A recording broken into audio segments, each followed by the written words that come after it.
Hello everyone, how are we all? I hope you're all doing very well. Welcome back to my channel and to a bit of a different video. I thought this one would be quite useful to anyone out there who is maybe moving house soon or has just moved house and is looking for ways to kind of improve their space if you are starting with a blank canvas, or if you've got a place that needs a bit of TLC and you're kind of struggling where to go. I thought this video would be useful because in case you are new here or you've just clicked on this video or you're a recent subscriber, myself and Zara live in a 2-bed flat in London and we've lived here for coming up to 2 years now, and I feel like we've only just finally kind of finished and gotten the space to how we want it. So yeah, I thought this would be really useful maybe to anyone out there who's renting, or like say has just recently moved. Maybe you've just bought your first house and you're looking for ways to improve it kind of temporarily or on a budget. Things that are really easy, quick, effective ways to just make your space feel more homely, more luxurious, more personality, more character, and just add a bit of life into your home. So I really hope you're in the mood for that kind of video. If you are, I feel like it might be a bit of a chatty one. Grab a cup of tea and let's get into it. So the first thing I would say is live in the space. Now I know this sounds really ridiculous, but one thing that we did when we first moved in was we kind of had 2 viewings before we viewed this flat, and we took videos so we could go and look at them while we were in our previous flat and kind of assess the space, think about ways we could utilize that space, look on Pinterest, look at people who we follow online, and really try to maximize our visual representation before we moved in. And I mean, I should have took my own advice, but it was something we knew we were going to do regardless. We whitewashed this whole apartment. I'll insert some footage now. So this is the main door leading into the living room. So we've got fireplace, double glazing. This is genuinely huge. It's probably the size of our living room, kitchen, diner. Then this is bedroom 1. Huge. I think this is actually bigger than your rooms are. Massive. This is the second bedroom. Again, pretty much the same size. Massive, double glazing again. And then this is obviously the kitchen. Wow, huge. I'll go through it as well just to show. So this is like an outside space, obviously a fire exit, so you can't really block this, but basically we whitewashed everything. Every single room in this flat was magnolia, and it actually turned a lot of people away because, no disrespect to anyone who has magnolia walls, but we prefer them to be white. It just makes the space a lot more brighter, a lot more modern, a lot more open. So yeah, that's something that we actually stipulated in our tenancy agreement. Now this is actually a really good tip. Zara works in property, and we actually wrote in our tenancy agreement that if we could whitewash the flat, and he was the landlord, he's a really nice guy. He said yes, absolutely no problem at all as long as it's done to a high standard.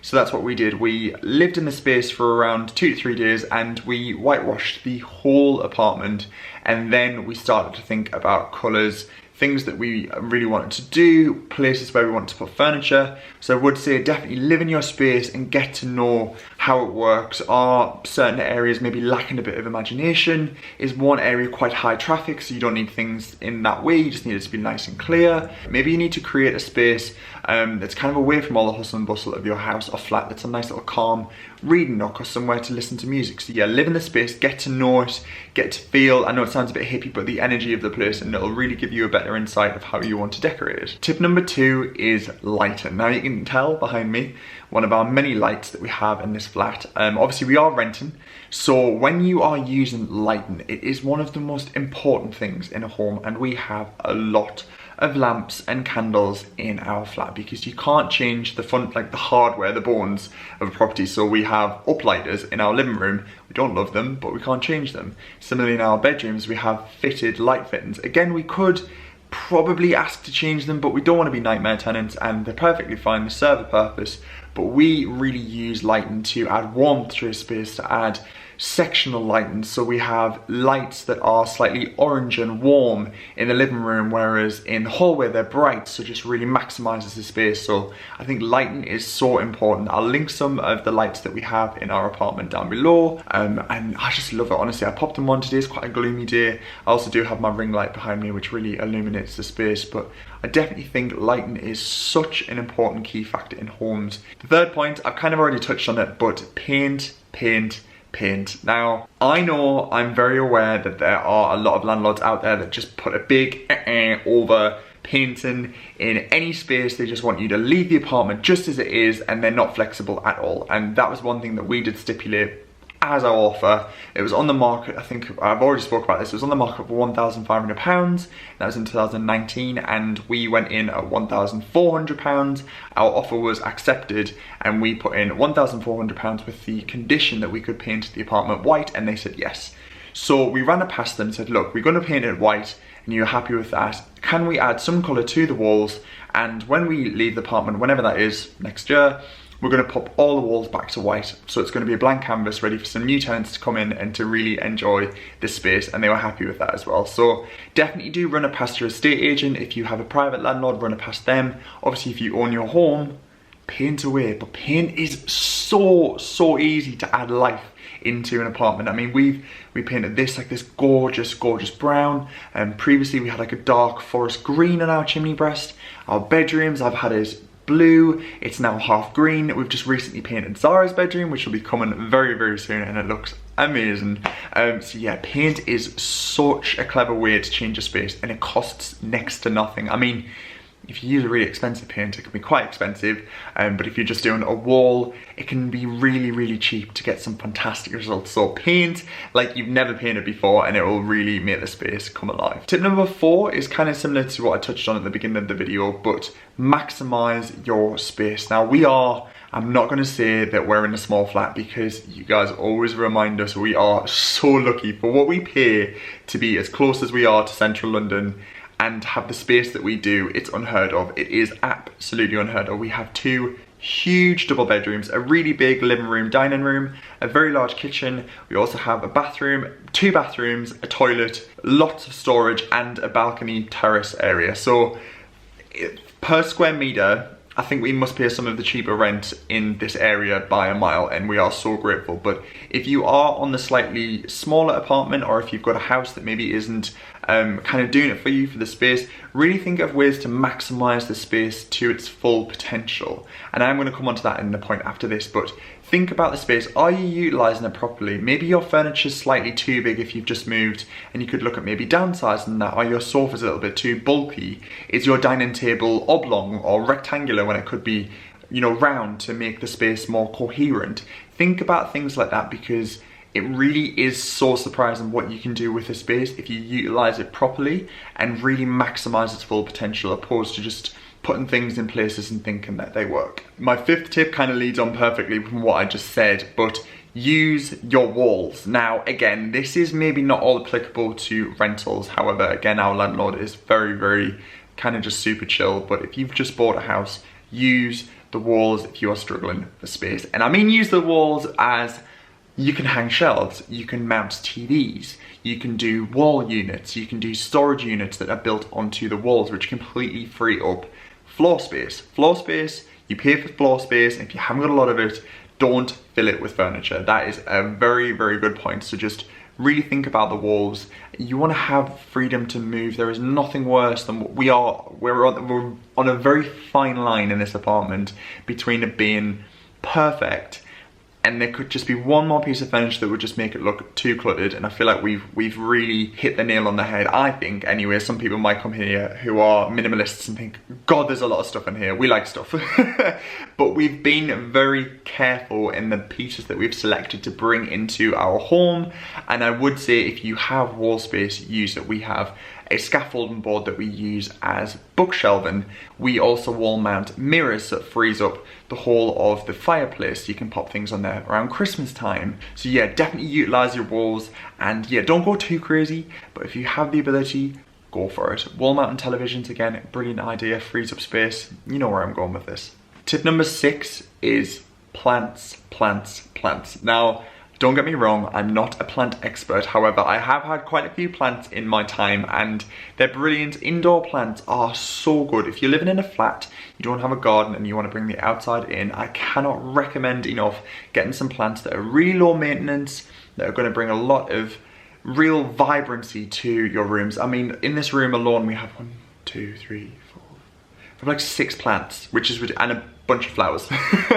Greenery is your friend and it will make your space seem so much more alive. Palms, Cactuses are really good. Snake plants, mother-in-law tongue that we have. Things that are just so good. They really add a bit of fun to your space and I love them. My 7th tip is artwork. Now, I'm not going to throw any unnecessary shade here. However, there are a number of sites online that do tend to circulate the same kind of artwork. It's quick, it's cheap, it's cheerful, and you see it a lot on home accounts on Instagram where they just pick art that's just so, it's just not really, it doesn't really say anything about your personality, and they pop it up on the wall and that's done. And there's nothing wrong with that, it's just not really to my taste. Now, every piece of art that we have in our home has something behind it, like a story or something that we love. It has like a personal connection, or it's maybe by an artist, like an inspired artist that we really like. I have a print in my room that is from Kandinsky, and he was a great 1920s artist of his era. And like, don't get me wrong, if you love a print, put it on your wall if it brings you joy.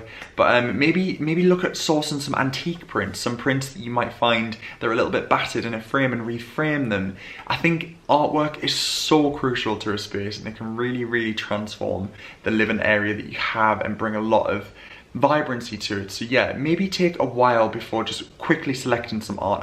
I've fallen into that trap when I first moved here, and I just went on a website and just that'll do, hung it up on the wall, didn't really think much more about it. A couple of weeks later I was like, oh, it doesn't really look so great. So take your time, there's no rush. If you want to do a gallery wall and it takes you 6 months to do, then it takes you 6 months to do. Our gallery wall, we've just finished it, and it's been up for about 1.5 years. So if it's working for you, get it, but if it's not working for you, don't just buy it for the sake of buying it. 8th tip is thrift, and I am very lucky. I know that I live in London because we have a lot of thrift stores, charity shop stores, things that people don't want. Obviously London is the capital of England, so there's always so much going on, people moving into the city, people moving out, furniture going spare. A lot of furniture in our home is actually thrifted. We got it from second-hand stores, we either got it for free, found it on the street, we've upcycled it, we've given it a new lease of life. Our TV stand I made, our Chesterfield sofa we got from a furniture clearance store for £100, and it's